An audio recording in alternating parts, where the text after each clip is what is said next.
Hello everyone, welcome to my channel code story with Mike. तो आज अपने leet code का 1437 करने जा रहे हैं। इजी मार्क्ड है, प्रॉब्लम इज़ फेयरली इजी। ठीक है, देखते हैं आज का मोटिवेशन क्या है। The impact of focused learning for at least 1 hour. सिर्फ 1 घंटा भी फोकस्ड लर्निंग करोगे ना तो it will have a greater impact if you study for 2 or 3 hours but it is in a distracted format.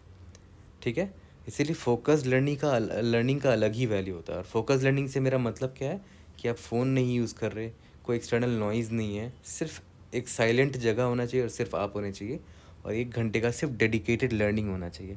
Okay, check if all ones are at least length k places away given a binary array nums and an integer k, return true if all ones are at least k places away from each other, otherwise return false। जैसे यहाँ पर देखो, कोई k का value 2 है, इसका मतलब क्या हुआ, कोई भी अगर 2 1 को अगर आप पकड़ोगे, जैसे मान लेते हैं ये है और ये है, इनके बीच का जो डिफरेंस है ना, इनके बीच में 2 या 2 से अधिक ज़ीरो होना चाहिए, उससे कम नहीं होना चाहिए। यहाँ वही बोला है, ones all ones are at least k places away. जैसे यहाँ पर एक 1 है, ये एक 1 है और ये एक 1 है, तो दे मस्ट बी के प्लेसेस अवे, है ना। मतलब बीच में 2 या 2 से ज़्यादा ज़ीरो होना चाहिए। इस 1 और इस 1 को देखो, बीच में 2 ज़ीरो है विच इज़ फाइन।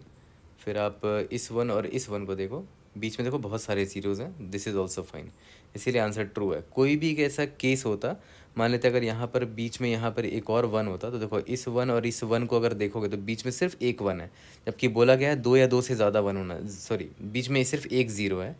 बोला गया है कि बीच में 2 या 2 से ज़्यादा ज़ीरो होना चाहिए था, है ना, इन दोनों 1 के बीच में। ठीक है, इसीलिए उस केस में आंसर फॉल्स होता। यहाँ पर ऐसा कोई केस नहीं, इसीलिए आंसर ट्रू है। ठीक है, तो प्रॉब्लम स्टेटमेंट भी काफ़ी सिंपल है समझना। देखते हैं हमारा थॉट प्रोसेस क्या होगा, एंड आई थिंक काफ़ी सिंपल सा सोल्यूशन होने वाला है इसका। देखो, अगर मैं आपको बोलूँ कि ये 1 है और ये 1 है, ठीक है, तो सबसे पहली बात तो आपको 2 पॉइंटर आपको होना चाहिए, पता होना चाहिए कि एक पॉइंटर यहाँ पर जहाँ पर आप करेंटली 1 को आपने जस्ट देखा, और आपको ये भी पता होना चाहिए लास्ट टाइम 1 आपने कहाँ देखा था। तो मान लेते हैं ये वो पॉइंटर है, इसका नाम लिख देते हैं लास्ट 1 आपने 0th इंडेक्स पर देखा था। मैं इसलिए ऐसा बोल रहा हूँ ताकि आप पता कर पाओ बीच में कितना का गैप है इन दोनों 1 के बीच में। ठीक है, तो बीच में कितने ज़ीरोज़ होंगे उसको निकालना बहुत आसान है। आई माइनस लास्ट टाइम आपने 1 जहाँ देखा था उसमें -1 कर दो। तो देखो, अभी करंटली आपने आई जहाँ देखा है उसका इंडेक्स 4 है, लास्ट टाइम आपने 1 जहाँ देखा था उसका इंडेक्स 0 है, -1 कितना हो गया, 3 आ गया। सही बात है, देखो बीच में 3 ज़ीरोज़ है ना। और ये जो काउंट निकल के आया 3 zeros, it must be greater then और इक्वल टू के होना चाहिए, के से छोटा नहीं होना चाहिए। यहाँ तक क्लियर है? ओके, तो ये देखो, इसका मतलब क्या हुआ कि ये वाला 1 और ये वाला 1 सेफ़ है ना, ये हमारे कंडीशन को ब्रेक नहीं कर रहा है। तो अब बात, मैं आपसे एक सवाल करता हूँ, इस 1 को मैंने इस 1 से चेक किया, क्या इस 1 को मुझे इस 1 से भी चेक करने की ज़रूरत है? नहीं ज़रूरत है। क्यों? क्योंकि यार देखो, जब इन दोनों 1 के बीच में 3 ज़ीरो है, अब आगे आप दूसरा 1 कोई पकड़ोगे तो ऑब्वियस सी बात है ये 3 ज़ीरो तो अभी भी हैं, बाद में और एक्स्ट्रा ज़ीरो आ गए तो अच्छी बात है ना। तो हमें बस क्या करना है कि जो जो ये 1 है और ये 1 है, इन दोनों को कंपेयर करो, अगर दोनों फाइन है तो वी आर गुड, अब आगे बढ़ जाओ, है ना। अब इसको लास्ट 1 बना दो, और नेक्स्ट टाइम जब आपको 1 दिखेगा तो वो आपका इंडेक्स आई वाला 1 होगा। तो अब आप बस इस और इसको कंपेयर करो, है ना। तो यहाँ पर देखते हैं फिर से, इंडेक्स नंबर 7 पर है मेरा ith इंडेक्स, जहाँ पर 1 मैंने जो देखा, लास्ट टाइम मुझे 1 कहाँ दिखा था, इंडेक्स नंबर 4 पर दिखा था, -1, दैट इज़ 7 4 3 2। इसका मतलब क्या हो, बीच में पक्का 2 ज़ीरो, और विच इज़ करेक्ट ऑल्सो, है ना, and it is greater than equal to k, that's why it is also fine. Okay, अगर इसका मतलब हमें क्या पता चला यहाँ से कि भाई number of zeros between the ones must be greater than equal to k, है ना। सिंपल सा यही ऑब्जर्वेशन था। ओके, तो जब हम प्रॉब्लम स्टार्ट करेंगे, मान लेते हैं 0 है 1 है 0 है 1 है 1 है 1 है, ठीक है, और मान के चलते हैं कि आपका k इज़ इक्वल टू 2 था, ठीक है, तो इंडेक्स आई अभी तो यहाँ से स्टार्ट होगा, है ना। तो जो मेरा लास्ट 1 होगा, ऑब्वियसली वो तो अभी मुझे पता ही नहीं है ना, है ना, लास्ट 1 तो अभी मुझे पता ही नहीं है। तो एक काम करते हैं, ये इंडेक्स नंबर 0 है, ये 1 है, ये 2 है, ये 3 है, ये 4 है, ये 5 है, तो लास्ट 1 अभी तो नहीं पता क्योंकि मैंने यहाँ से स्टार्ट किया है।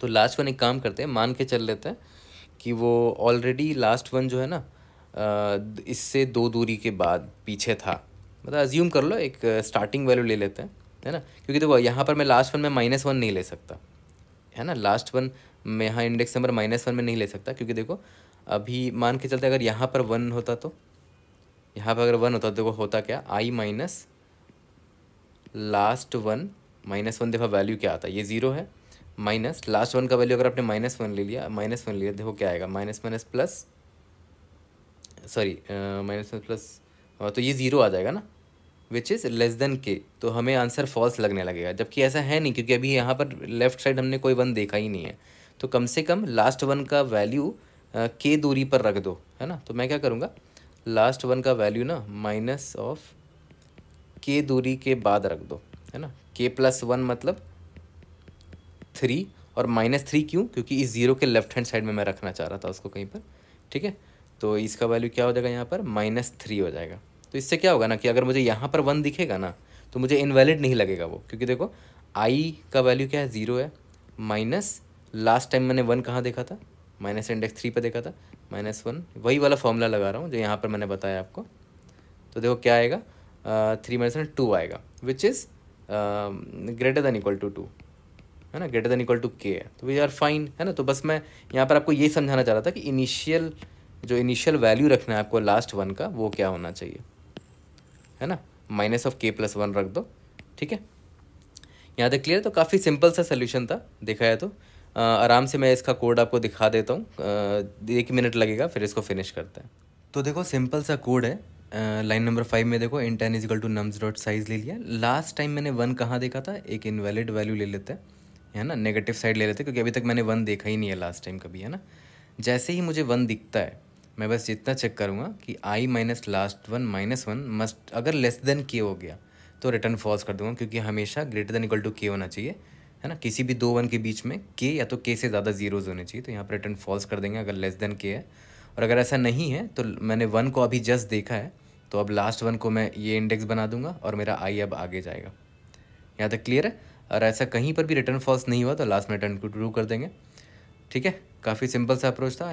Time complexity O of n है, क्लियरली दिख रहा है। I hope I was able to help. See you in the next video. Thank you.